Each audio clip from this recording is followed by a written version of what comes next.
We're so glad you've joined us on the ERLC podcast to explore how the Bible addresses important cultural issues pertaining to life, religious liberty, marriage and family, and human dignity, and how we can walk in wisdom for God's glory and for the flourishing of our neighbors. If you're enjoying this podcast and find it helpful, please leave a review wherever you listen. This will help more people find and benefit from what we're learning together. We are grateful for the time you take to join us for these conversations.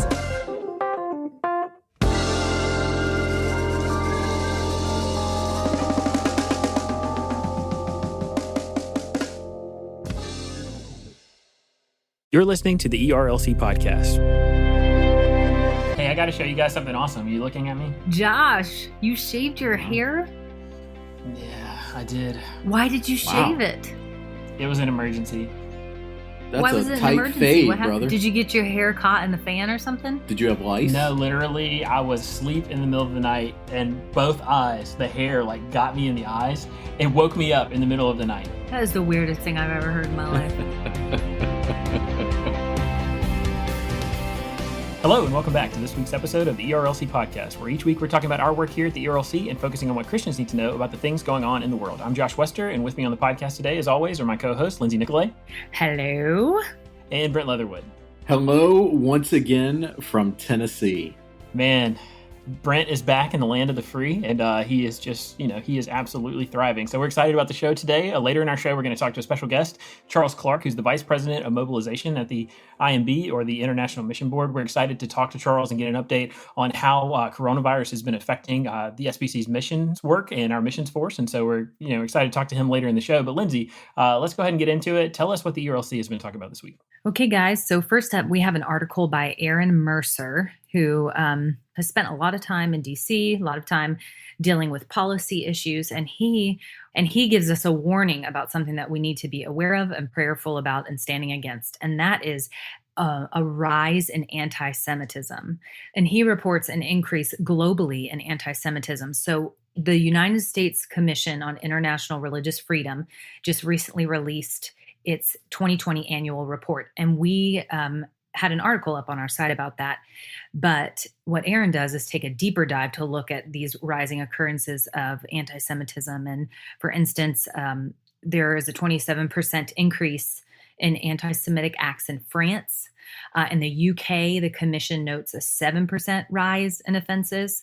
And then, of course, that's not to forget what we've had happen on our soil that we've actually written articles about. In 2018, at Pittsburgh's Tree of Life Synagogue, 11 lives were claimed. And so even New York Governor Andrew Cuomo said, if anyone thinks that something poisonous is not going on in this country, then they're in denial. So Aaron also talks about the 2003 resolution at the Southern Baptist Convention, where we denounced all forms of anti-Semitism as contrary to the teachings of our Messiah and an assault on the revelation of Holy Scripture. So I'm really thankful that Aaron wrote this piece, and obviously this is a concerning development and trend across the globe, but especially here in America. And on that final point that you mentioned, Lindsay, Josh, I think a lot of us as Southern Baptists, we don't realize the history of religious liberty that is a part of our particular faith and why that's so important. And I think that resolution speaks to how we do continually stand for religious liberty, even when it's outside of our own faith. Right. That's a really good point, Brent. And, as Southern Baptists, religious freedom is something that we're absolutely committed to, and we're committed to defending human dignity more broadly. And so any form of bigotry that stands against people who are made in the image of God, we want to be people who can stand up against that, to denounce that, and to defend the dignity of our fellow image bearers. Yeah, thanks for that, Brent and Josh. It is important. Religious liberty, human dignity are very important to us as believers and to the work that we do at the ERLC. So next up, we have a piece by Grace Liu, who actually was one of our interns, and now she is on staff working for the marketing team. And she's an excellent writer, and she's in college. She was actually at Vanderbilt and had to go home in the midst of this pandemic. And she's written an article about how college students should engage with their families during the season of staying at home. And she just talks honestly about how being at home has posed some challenges because she was in the midst of the college environment, having some some independence and some freedom, and then you go back home under your parents' authority. Maybe you're around siblings that you can sometimes have conflict with. And so she just talks about the importance of striving for peace and honoring our parents and loving our siblings, and just talks about how to make the most of your time at home as college students. That's really great. I want to just first give a shout out to Grace, who was just a stellar intern and is now a colleague of ours at the ERLC. This is a great piece, and she's written actually a lot of really good content recently. But I also want to give a plug for the ERLC's internship program. So if you are in college or your son or daughter is in college right now, we every summer have interns that join us either in our DC office or our Nashville office for a period of weeks, and they come in and just work alongside the ERLC staff. That's an open application process that happens early in the late winter and early spring every year. And so even this summer, as we're not doing the on-site internship, we're going to have interns working with us digitally. And so if that's something you're interested in, we would encourage you to email us. And just to get some information, you can email us at our regular podcast email, just info@erlc.com. But we would love to share some information about that with you. Yes, come join us. We have a great time with our interns. We build lasting relationships often. We have several people on staff now that were interns, and we just love to see we love the benefit that we get from having interns around us as well. So this last piece that I've included, I included because it's just a good reminder, but then also it's a good recommendation for a resource in the midst of this time.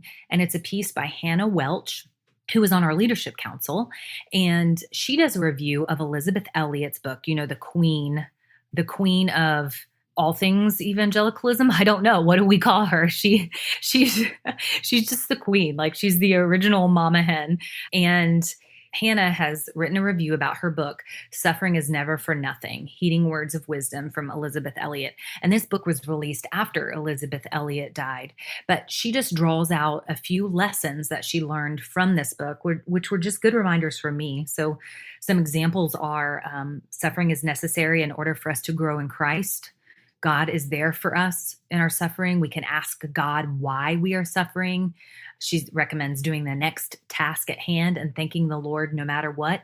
And in a society and with flesh that seeks to avoid suffering at all costs, that's not often the life that the Lord has for us. In fact, the way of the Lord was the way of suffering that ultimately leads to glory. And so these were just good reminders for me that in the midst of our suffering, the Lord hasn't left us, and the Lord is actually working his good purposes for those who love him and who are called according to his purpose. And how appropriate is it that we're featuring a piece on Elizabeth Elliot when our conversation is with Charles from the International Mission Board later in the show? Very true. Yes. It's neat how the Lord works those things out, isn't it? And we should mention that Elizabeth Elliot showed in her life how to endure through so many just travails out there. And I know a lot of us in this moment, we're dealing with a whole bunch of different variables in our lives and different hurdles and different struggles. Her testimony, her life just serves as a encouragement for all of us that we will make it through this. And in the midst of doing that, we can remain faithful to our God. Yeah, that is so true, Brent. And, I'm thankful for the multitude of people that we have as a cloud of witnesses on how to walk with our Savior through suffering. So these three pieces sum up what we've had on our site this week. We have a lot more, but that's what's happening on ERLC.com. Hey, thanks, Lindsay. And that moves us to our culture section for the week. So, Brent, tell us what you've been paying attention to in the world of culture. Well, I thought it was appropriate for this week for us to start with where I left off last week. So if you recall, last week during our taping of the podcast, I was rudely interrupted by a lightning strike, and I was taken off the air. And thankfully, my two colleagues were able to pick right up without me. But not off the planet. Not off the planet, Brent. That's right. That's right. I did not enter the kingdom because it did not directly, strike me. So anyways, I figured it would be appropriate to start this week with some weather-related items. So on a serious note, there has been a 500-year flood that has struck Michigan, specifically the town of Midland. So various reports from around the country say that a rain-swollen river has flooded fields and streets in part of mid-Michigan after breaching 2 dams in the middle of this week, forcing the evacuation orders for thousands of citizens of Midland, Michigan, and surrounding areas. And you can just imagine, in this moment of coronavirus and shelter at home and all of that, just how complex this whole operation has been there to save these lives. Yeah, as someone who has lived through multiple very devastating floods in eastern North Carolina, my heart goes out to the people who are suffering right now, because I can't imagine being in this situation and not even having the ease of disaster relief workers being able to come and provide vital services, because right now with coronavirus, all of that stuff is just so much more challenging. And speaking of eastern North Carolina, the other weather-related item that bears mentioning this week is Tropical Storm Arthur. Arthur is the season's first named storm, and that's actually a little bit noteworthy because generally hurricane season doesn't officially begin until June 1st, although there have been tropical storms and hurricanes before June 1st, but generally that's when meteorologists say it begins. It brought rip currents and high surf to the southeastern coast of the United States, including, Josh, your homeland of North Carolina. And the remnants of the storm are actually circling back in the Atlantic and may bring 7-foot swells to the state of Florida. So that's going to be something to keep an eye on. It feels pretty trivial to complain about the fact that it will not stop raining in light of the fact that other people are really suffering with devastating flooding. But it has been unreal. Every single day, it has felt like I'm living in Seattle or something, because it's just gloomy and raining all day long. And I keep wondering, like, where is this rain going and when is it going to go away? That's right, Josh. And as we know, the rain will fall on the righteous and the unrighteous alike. Oh, my word. I can't bring myself to laugh at that. What? Hey, what? That was a Jesus juke combined with a dad joke. It was just exactly. That's exactly what it was. And it was a dad juke. And I'm taping this from my rocking chair, so it's very appropriate. That's right. All right. So elsewhere across the country, the U.S. has hit an important milestone. I think that all of us can celebrate. All 50 states are now taking steps to reopen. They're going to be in various phases, but according to the Wall Street Journal, all 50 states have now begun reopening, with Connecticut being the last state on Wednesday of this week to begin emerging from the lockdowns that we've all been affected by. And if you remember early on, as the pandemic was hitting and lockdowns were forcing everyone to shelter in place, do you remember that there was speculation that there might be a COVID baby boom? Oh, yes. I have no doubt about it, Brent. Well, so here's the deal. It's going to be needed. So staying with the Wall Street Journal, they reported this week that the general fertility rate fell 2% to 58.2 births per 1,000 women aged 15 to 44. That's remarkable because it's the lowest level since the government began tracking this figure in 1909. And I think it's really noteworthy because the data is just the latest sign of how American childbearing, which did begin its decline in the 2007 through 2009 Great Recession, it's actually never fully recovered. And that's alarming because in order to kind of keep growing, you got to have people.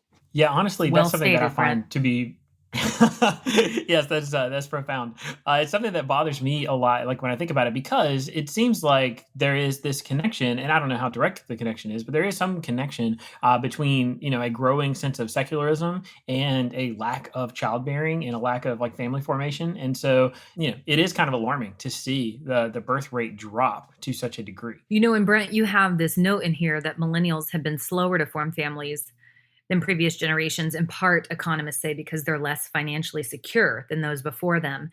That just strikes me because they cannot be less financially secure than those like in the early 1900s, who were having children. And then you think about in the Great Depression. But Dr. Moore even says, when people ask him about this, should I wait till I have my finances in order? And of course, you want to be wise before I have kids. And he says, you're never going to feel financially ready to have children. Like you're never going to feel like all your ducks in a row or that you have enough money to have more children. But the Lord provides. And that's what I've heard time and time again, as my husband and I have sought to to start our family that the Lord provides. It is scary, but He does provide when we bring these blessings that are children into the world. Well, so the next item on the list is something that we actually touched on last week because we got word from Ravi Zacharias' family that he was returning from seeking cancer treatment in Texas. And just a few days after that, he actually passed away.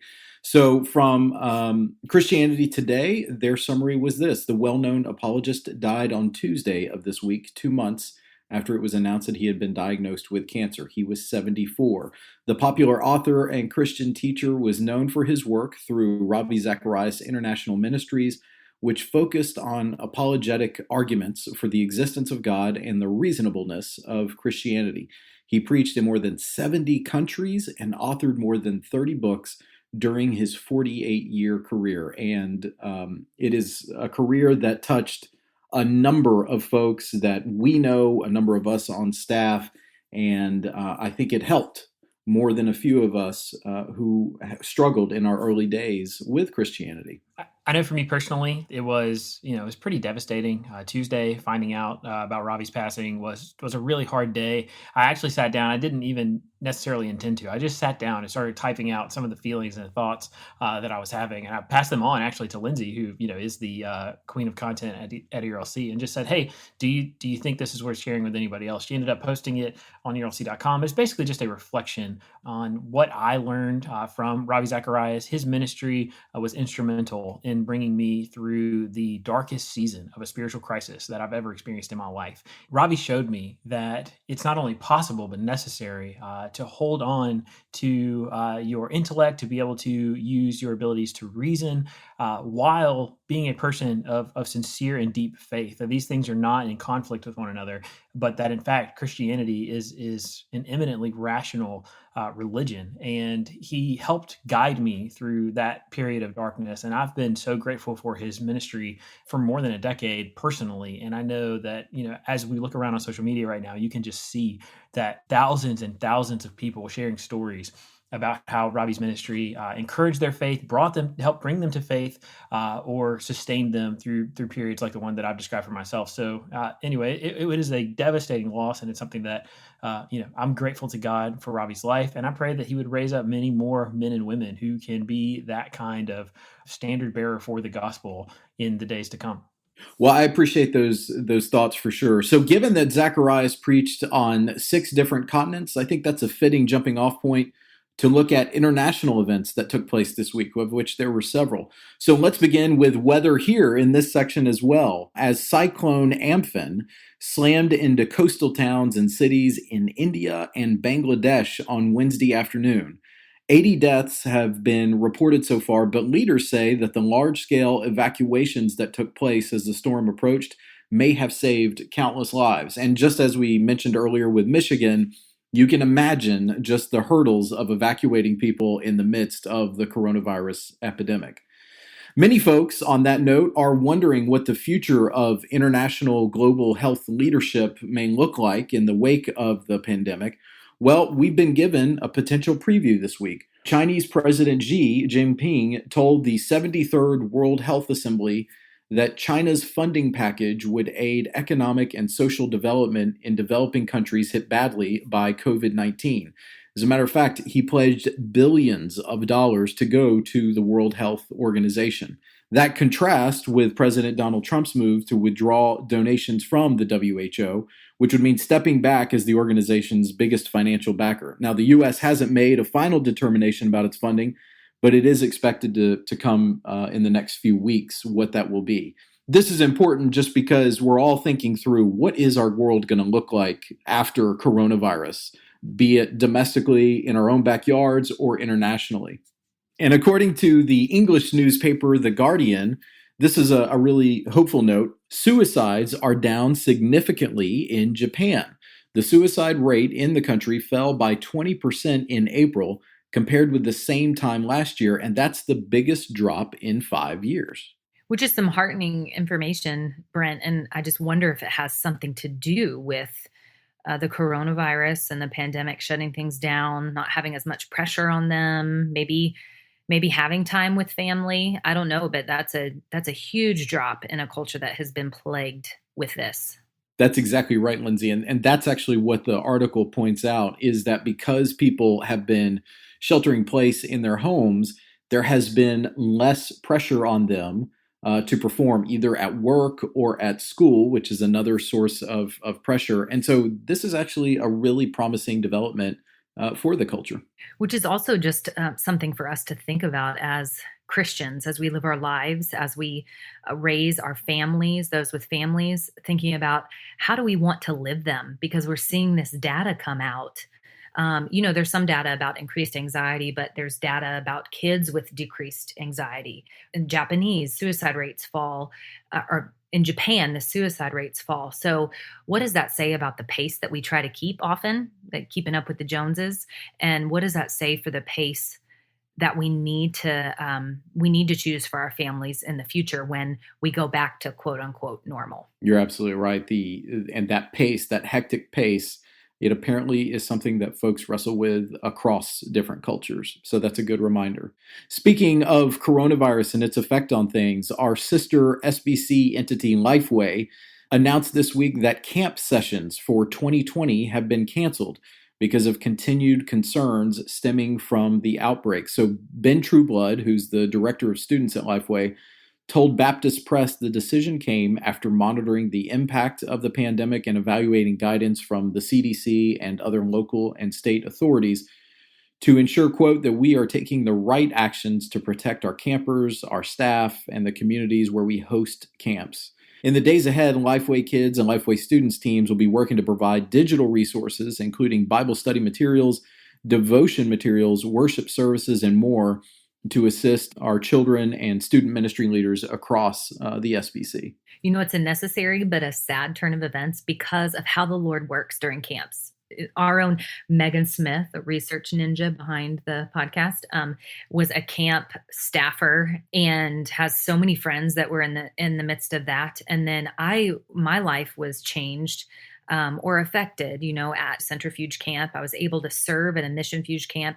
And so the Lord just works in kids' lives during these camps. So I know that he will advance his kingdom and continue to work, but still we mourn that they're not able to have their camps this year. That's really well said, Lindsay. Don't want to undersell Megan. We've already used the word queen to describe something, but if I was going to set a queen over LifeWay's camps, I would give that distinction to Megan Smith. And I know personally, like the Lord has used those kinds of camp experiences to do the most kind of formative work in my own spiritual life, and it is devastating. It's devastating for LifeWay because this is a huge part of what they do. A lot of times we don't necessarily think about LifeWay as being a camps, that being one of their things, but it really is. And the work that they do there changes the trajectory of people's lives. And so, it's really sad that this is a necessary development for now, and we can only pray that by the time next summer rolls around, or even in any camp opportunities that might come in the intervening months, that those would be possible. All right. So for this next item, I'm going to channel my best Dan Darling, our friend. Some good news on the race to find a vaccine. That's right. So there's some good news, definitely, on the race to find a vaccine for coronavirus. So Moderna, a drug manufacturing company, they have had some closely watched early stage human trials for a vaccine. And these early stage trials have produced antibodies in all 45 participants, they announced this week, and it sent their shares surging on the stock market. There are actually more than 100 vaccines that are currently under development across the globe, according to the World Health Organization. And at least 8 vaccines are now in an advanced stage of human trials. So that's really positive because obviously one of the things that a number of folks are either paying attention to or honestly even waiting on before they will feel comfortable about fully getting back into society is a vaccine. So I should add just one caveat to all this, that we're probably still many months away from the average person being able to obtain a vaccine. We should all keep that in mind. But this is really hopeful news that some progress is being made in our fight against this pandemic. Never in my life did I think about vaccines as being something that people would be counting down the days until something like that was available. You think about it almost as some kind of like necessary evil. Every year it's like, hey, did you get your flu shot? And we talk about, oh, I'm not going to get it, or you better make sure you get it. We have these debates and stuff like that. But I don't know anyone who is not eager in awaiting the time when we can get a vaccine, because it just that seems like that marker that's out there that represents life really starting to go back to normal, not this kind of in between stage of reopening that we'll be in with all of these accommodations, but hopefully like a real whatever a real sense of normalcy would feel like. I think the vaccine is one of those benchmarks. So this next item is honestly just for those of us who like gripping reads about behind the scenes work that's going on. So the Wall Street Journal has a fascinating report about March 16th. Now, for many of us, March 16th doesn't really stick out as an important day, but it was on the stock markets. And that was the day that things nearly went over the cliff on the stock market. So the financial system, it's endured a number of credit crunches and market crashes over the years. But a lot of folks point to that day in mid-March as being a particularly stressful day. There was a quote in the article that said this: the 2008 financial crisis was like a car crash in slow motion. This was more like boom, and everything just, they thought, potentially hung in the balance. So it's an interesting read. We'll put it in the show notes, but I thought it'd be something to share with our audience. Moving over to kind of pop culture, I thought this was just a great note. A 10-year-old girl, according to CNN, has sent more than 1,500 art kits to kids in foster care and homeless shelters during the coronavirus lockdown. I love to see kids take the initiative and show some ingenuity and figure out creative ways to serve other people. This is just a fascinating thing to me. So Chelsea Fair is her name, and she's a 10-year-old from Danbury, Connecticut. And she has sent more than 1,500 children who are living in homeless shelters or foster care homes. She has sent them art kits that include things like markers, crayons, paper, coloring books, colored pencils, gel pens, what have you. And she sent them to these kids across the country. What a wonderful way of serving communities around the country. Yeah, that's so neat. Good for Chelsea and her parents. All right, so Lindsay, Josh, are you in the mood for some pizza? I'm always in the mood for pizza. Depends what kind. No, it doesn't. Exactly. It depends. No, it does depend on what kind. What if I told you we could go get pizza fresh from Chuck E. Cheese? Chuck E. Cheese's pizza is underrated. Yeah. Oh, man. I just had a friend with strong opinions the other day about how it's terrible. Probably my most popular tweet of all time was me just going on again, in honor of Dan Darling, a cranky Yankee rant about the fact that people always send you emails and they say, I hope this finds you well. And I tweeted like, dear email person, your email rarely finds me well. If you want to find me well, send pizza. That's true. Your inner ne'er-do-well it really resonates with that for sure. Okay, so this was from a report in the New York Post. According to Eagle Eye Diners, they spotted a change on Grubhub. So Chuck E. Cheese was doing delivery business for pizza as Chuck E. Cheese, but they recently changed their name to Pasquale's Pizza and Wings with an entirely redesigned and distinctly mouseless, Chuck E. Cheese is a mouse, brand logo design, what have you. And one woman in Philadelphia shared how she felt duped by the Chuck E. Cheese entertainment brand when she ordered pizza from Pasquale's using Grubhub. Lindsay, if you were going to order pizza and you saw a brand new shop open up called Pasquale's, but then you were served Chuck E. Cheese pizza, would you feel duped? Well, my question is, how did she know? Was it in a Chuck E. Cheese box? How are these diners eagle-eyed? I mean, it may have to do something with the subpar pizza that she received. I don't know. Well, but lots of places have subpar pizza. My Not first guess wouldn't be that it was Webster. Chuck E. Cheese. Yeah, not according to Josh. Okay. I've actually seen other examples of this. I don't remember where it was, but like not that long ago, I saw a news story about someone who's basically making like DiGiorno's for people and then delivering them. And they were using some service like Grubhub to like make people think they were ordering pizza from some specialty shop. And really they were just getting somebody's oven warmed, store-bought pizza. Yeah. Well, but it's not delivery, it's DiGiorno's. It's DiGiorno. That's right. And not that there's anything wrong with frozen pizza. No. On a final note, as professional sports leagues are preparing to begin practices in this week, as a matter of fact, they have facilities open in several states that are in an advanced stage of reopening. One area, though, that has a very unclear future is minor league baseball. So Sports Illustrated this week, it's actually their cover story, did a deep dive into how coronavirus is affecting the baseball teams that make up the farm network for Major League Baseball. And so they sent out a survey to a number of different clubs, and the survey results make clear that minor leagues are, quote, facing a crisis that could destroy professional baseball in cities across the country.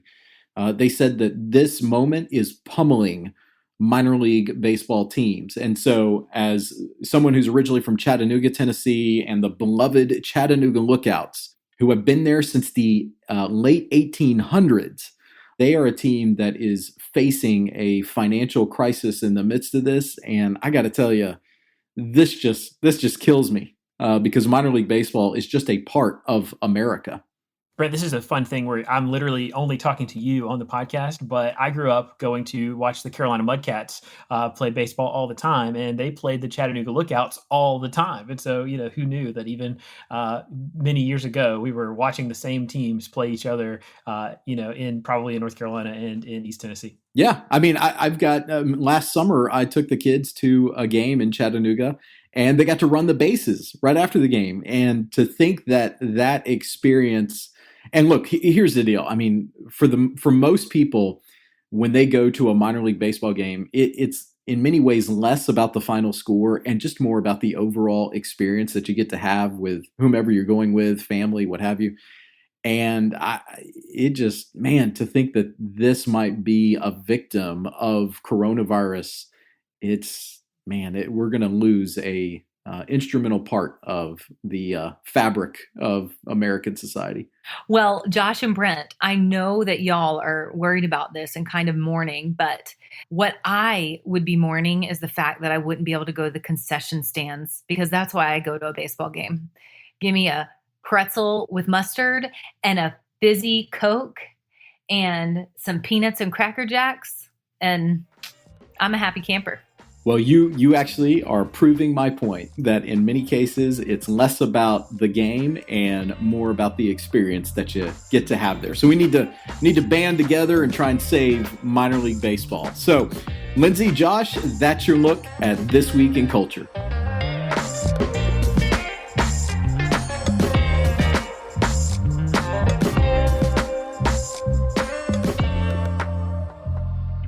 So for today's interview, we're excited to be hosting Charles Clark. He is Vice President of Mobilization at the IMB, the International Mission Board.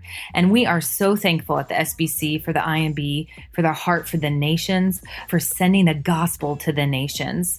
Clark grew up as a missionary kid, and he has more than 15 years experience with the IMB. He also had a corporate career until the Lord called him back into ministry. He and his wife, Karen, have 3 grown children and 9 grandchildren, and we're excited to talk to him now. So, Charles, tell us a little bit about yourself and how you are serving in ministry right now. Well, my wife and I have 3 kids, all grown. They're spread out throughout the United States. I'm actually a third culture kid or missionary kid. Grew up in Venezuela, where my parents served for 38 years. So all of my growing up years was overseas. And after going to college, I began a corporate career with a Fortune 500 company, ended up working in the corporate space for some 29 years before I went on a mission trip. And in that particular experience, the Lord spoke to me very clearly, almost like the burning bush experience of Moses minding his own business while he's tending the sheep, and there was a burning bush there. So that happened 17 years ago or 18 years ago this month, in which, and then since then, my wife and I have been serving in the Americas, and we been working for the International Mission Board, and then most recently taking on the role of Vice President for Mobilization based here in Richmond, Virginia. Well, thank you for briefly sharing your story. I just love to hear how the Lord works in other people's lives. It's such a faith builder. And as we find ourselves in this truly strange season, can you tell us one thing God is teaching you right now?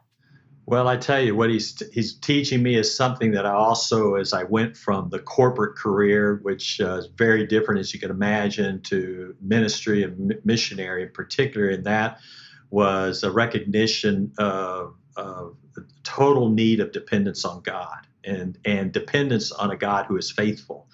And as I was leading the America missionary force through a time of great change and all, one of our rallying cries, which still I hold today and is helping me through this, is to remember the Lord, to remember His faithfulness, remember how He was faithful in the past, how He's faithful in the present, and how He will continue to be faithful. And as a result of that, it's not a matter of sensing being paralyzed by the circumstances we're living in, but even trusting and in many respects being still and know that I'm God. And so that has been so helpful in my own life that has gone through many transitions as well as many challenges. Charles, that's a really encouraging word. So you serve as the VP of Mobilization for the IMB. And we love our sister entity, the International Mission Board. And in many ways, the IMB is the heartbeat of the Southern Baptist Convention. Could you tell us a little bit, provide a little window for our audience about the ways that the coronavirus pandemic has changed things for IMB missionaries and personnel? Let me first say there are two things that have not changed. The first is God's vision that we embrace, which is we find it in Revelation 7, 9, and 10, where it talks about in our vision statement of a multitude from every language, people, tribe, and nation knowing and worshiping our Lord Jesus Christ. And then our mission statement, which is to serve Southern Baptists in carrying out the Great Commission to make disciples of all nations. So those things do not change regardless of the circumstances. Now, how those are played out and how those are expressed in the times that we are living are still deeply rooted in one characteristic that we always train our missionaries, and that is flexibility. Flexibility in ministry and also flexibility in location. So it kind of reminds me of that wherever He leads, I will go or I will follow. And for that matter, wherever He leads, I will serve. So examples of how things maybe have been affected with the COVID-19 virus is that how we're doing ministry in this period of time is different. Great stories, go on imb.org, of that missionary couple sitting in their apartment building overlooking a quadrangle of buildings, and on Easter Sunday with their each in separate windows and their guitar singing gospel songs in Spanish, and everybody coming out on their balconies listening and applauding. And then the next door neighbor coming in tears saying thank you, and thank you for that little gift that was laid. Those doors were open because there was a COVID-19. The Zoom discipleship. One of the challenges at times is transitioning from that everyday kind of ministry that you're used to and not really looking at other ways to get the gospel to people. But in the day and age we're living in, this situation is, as you know, Zoom or other chat sites are being used prolifically by our missionaries in the area of discipleship, in the area of worship, in the area of even having baptisms through that medium. And then in terms of location, a number of our missionaries have had to leave their areas because of the situation has been so dangerous. Some have gone to a different city within the same country. Some have had to go to a different country outright, or in this case, come back to the United States. But even in those situations, as we look at our mission statement of serving Southern Baptists, we're using those opportunities to connect, to tell the story of how God continues to be at work in the midst of difficulty. And actually, He's opening doors and hearts of people who were not open before because of their sense of hopelessness, desperation, and fear. So kind of goes back to that verse, in all circumstances, give thanks. Prayer and thanksgiving. And so we're thankful we're thankful for how the God is showing us that his ways are greater, and we are just trusting that he will use us in ways that give him honor and glory. Those stories are so encouraging because we know it to be true. You know that God uses all things for the good of those who love him and who are called according to his purpose, but sometimes we don't see it. So it's just sweet when the Lord gives us a little window into what he's doing, especially in the midst of a pandemic. So looking ahead, what do you think the future looks like for global missions over the next few months and years? Well, as I mentioned earlier, the vision and mission doesn't change. Our vision is God's vision, actually. It's not even our vision.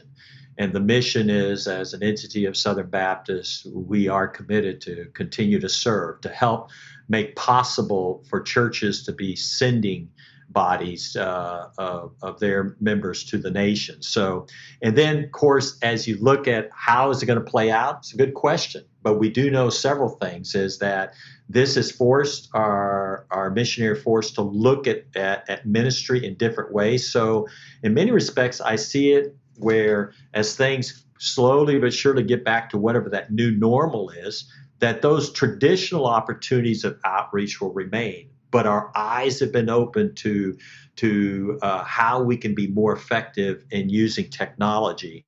And a great example is as this pandemic was hitting us in Central America and in Mexico, we were in the process of implementing a kind of a social media campaign that was reaching people who, were not believers.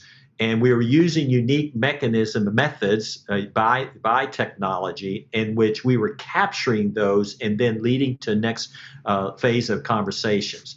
So what we are hearing the stories from our missionaries is that they are actually encouraged by how God is opening their eyes to new ways to get the gospel. The gospel remains the same, but we're confident that some of the methods are going to change, or maybe not so much change, but we added to our toolkit in which, with greater confidence, our missionary force can be out there serving the Lord. That's really good to hear, Charles. So for our final question, this is such a challenging time for people because in many ways your work has now come home with you, and it's hard to find those breaks or hard to leave work behind. And so one of the things that we've asked our guests recently is how have you tried to relax, especially in this season where we are working from home? Is there anything in particular that you've enjoyed about this time? Well, there's a couple things. One is my wife and I do walk, but with this being home all the time, we're more intentional, particularly me, more intentional. And it has been truly a joy to be out in the neighborhood walking. And I suspect many of you have experienced the same thing, where you see actually families walking. You see a mother, father, and a 22-year-old daughter or son or a brother and sister with the mom and dad. You would never see that. And they're talking, they're conversing. You say, wow, this is a unique period of time. And it just kind of says, how can we preserve some of this? And so that's one thing. And then maybe a little more on the kind of binge watching some old series that Karen and I, many years ago, West Wing. You may all be too young to remember that one. But we started with season they one. love the West Wing on this podcast. Okay, well, the West Wing, we started it a few weeks back, and with Netflix and all, we've been kind of binge watching it, an episode a night. And so that's kind of been kind of fun, that normally the hectic pace of life and has not afforded us. So we're thankful for how the Lord has actually brought a different pace in some respects in our lives. And I hope that we all can learn from this and say there's something to capture here and make sure we don't lose it when we move forward from this. Thank you much for giving of your time, and thank you for the way you're serving the IMB, and we really appreciate it. Okay, well, I do appreciate all that ERLC does on behalf of Southern Baptists, and it's an important role that y'all play, and so very thankful and grateful. This episode of the ERLC podcast was sponsored by the Good Book Company, publishers of a new book called Abortion, the latest in the Talking Points series. In this short book, Dr. Lizzie Ling and Vaughn Roberts survey the Christian worldview and help us to think biblically, speak wisely, and act compassionately as we engage with the people, the questions, and the heartache surrounding abortion in a society with very different values. Dr. Lizzie Ling was a doctor for many years and worked in Africa supporting local churches as they cared for those affected by HIV/AIDS. Vaughn Roberts is a pastor and author of many books. For more information about this book, go to thegoodbook.com. That's thegoodbook.com. So now it's time for the lunchroom, where every week we share with you the things we've been talking about with one another. So, Lindsay, what's on your mind this week? So I'll try to find a link for this. I was searching and couldn't find it, but it was really cool. My friends, well, actually my first boss, David Melber, he was a part of a Christian Youth Camp and Conference Center ministry, and then he worked at NAM. But his son, Jonas, is an incredible athlete, but he was picked up on Sports Center because I think they were doing a segment just on people that had posted sports things that they were doing while during the pandemic. And he was wakeboarding, and while wakeboarding, he caught a fish in his hand. So it was pretty epic, and he made it a number 3 on the top 10 countdown. So that's pretty cool to make a Sports Center. He just graduated, so I'm sure he was loving that. I think that's an achievement. It's a total achievement. He could put it on his resume, I think. But then the other thing that I was going to mention, a resource that I actually haven't read, which I guess I do this in the lunchroom. I talk about things that I haven't exactly experienced, but I know it's going to be great because I see so many great people recommending it, is a book by Dane Ortland, who is the son of Ray and Janie Ortland, who are amazing. Their kids are amazing too. But he's written a book about Jesus called Gentle and Lowly, and he explores those aspects of Jesus's character. And the subtitle is The Heart of Christ for Sinners and Sufferers. And, we've talked maybe a little bit about biblical manhood and womanhood. We talk a lot about it around the lunchroom, but we talk about the emphasis on being a macho man, which there's nothing wrong with that if that's what you are. But I think we neglect gentleness and lowliness, which is what Christ displayed in so many instances. And it's not really valued in our culture or in our hearts as men or women. So I want to read this book, and I want it to shape me and cause me to worship the Lord for who he is. Lindsay, I think that's really, really well said. And honestly, if you're not familiar with Ray Ortland's ministry, he is someone that I could recommend and commend to you. He has raised not only a great family, but he's just a model of what it looks like to be a person who models Christ likeness. And he's someone that I just look up to and respect. And along those same lines, Lindsay, that you were talking about with the whole idea of we need a definition of biblical manhood that can encompass the full range or spectrum of manhood. We need somebody who taught me a lot about that was actually Darren Patrick, who we talked about a few weeks ago after his passing. That Darren Patrick had this phrase where he said men need to be tough and tender. They have to have both sides. And to faithfully follow Christ, you need to be able to do that, because the Jesus who was able to weep at the tomb of Lazarus over the death of his friend was the same Jesus who was able to fashion a whip of cords and drive grown men out of the temple when they were exchanging money in the house of God. And so we need that kind of definition of manhood. Moving us in a different direction, my lunchroom this week goes back to sports. I don't know if you have seen it, but there is this meme. We've seen so many memes that are just trying to help us laugh about and, understand this moment we're living in that is 2020. Well, the one I saw this week that has been sticking with me was from a left-handed major league pitcher named Randy Johnson. Randy Johnson was like this lefty that had this nasty slider and a very wicked fastball. Back during spring training, there was just this, famous scene. And honestly, it's kind of gruesome. So if you are skittish or whatever, I wouldn't recommend looking at it. But Randy Johnson threw one of his fastballs, and right before it got to the batter at the plate, it made contact with a dove, and the dove exploded. Oh my word. And, I was wondering what that meme was going around. So there is exploded? There's this meme. Was it a dove? Was it a dove or a seagull? I'm nearly certain it was a dove. Okay. Well, but yes, the video itself it's not that gruesome, because all you see is just a puff of feathers. Well, yes, like a poof.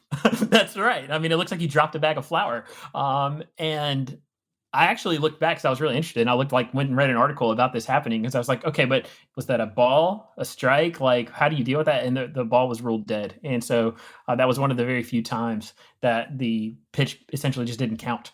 And so didn't affect the pitch count one way or the other. But anyway, Randy Johnson, that thing. And so the meme that I'm talking about is just, my expectations versus 2020. And my expectations is just Randy Johnson and a picture of a dove, I think sitting on ice. But anyway, like it is, every time I see it, it is cracking me up because that's kind of how it feels this year. Like it has just been one thing after another. We laugh about it sometimes so that we don't cry. And that meme perfectly encapsulates some of my feelings about 2020. That's a great meme. All right. So for my part, apparently I was just doing a lot of reading in the Wall Street Journal this week, but they had a great story about how drive-ins are making a comeback in the midst of coronavirus. So even before all this hit, my wife and I would routinely each summer take our kids to a drive-in movie theater east of Nashville, and we love doing it. But during the pandemic, Americans are giving drive-ins a fresh look. So the drive-in heyday was decades ago. But because of so many multiplexes and movie theaters being shut, drive-ins in all but a handful of states have been given the all clear to start running movies again. And I think that's great. So as I'm lamenting the potential demise of minor league baseball, I can celebrate drive-ins making a comeback. Finally, before we sign off, we have one more segment, which is the inbox. Brent, why don't you tell us what's in the mail this week? All right, so our question this week comes from a listener who has a very relevant question, I think. Our ministry team at church is trying to think through issues related to ministry and transgenderism. What advice or resources does the ERLC recommend on this front?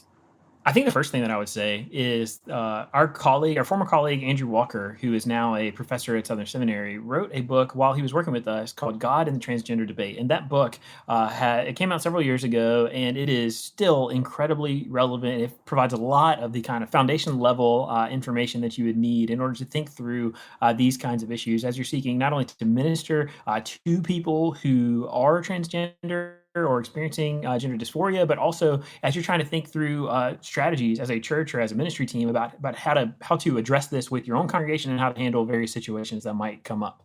Yeah. And Josh, we've got several things on our site, ERLC.com. If listeners, if you would just type in a search engine there on ERLC.com, the word transgender, you'll come up with a list of resources. Andrew Walker, who Josh just mentioned, has some articles there. Specifically, he has one talking about navigating pronouns while loving your neighbor. There's an article titled 5 Things Every Christian Must Know About the Transgender Debate. Another one, 10 Ways to Love Your Transgender Neighbor. So we have several resources there. I would also recommend our friends at the Gospel Coalition.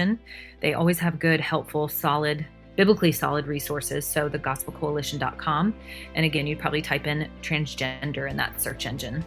And before we sign off, we just want to say thanks so much for listening every week. If you like the podcast, please consider helping us spread the word by sharing the episode on social media or going into your podcast app and leaving us a rating or a brief review. It's always helpful for more people to discover the podcast. And just as a reminder, you can find links to all the things we talked about today in the show notes. But for Brent and Lindsay and myself, we'll be back next week with more content.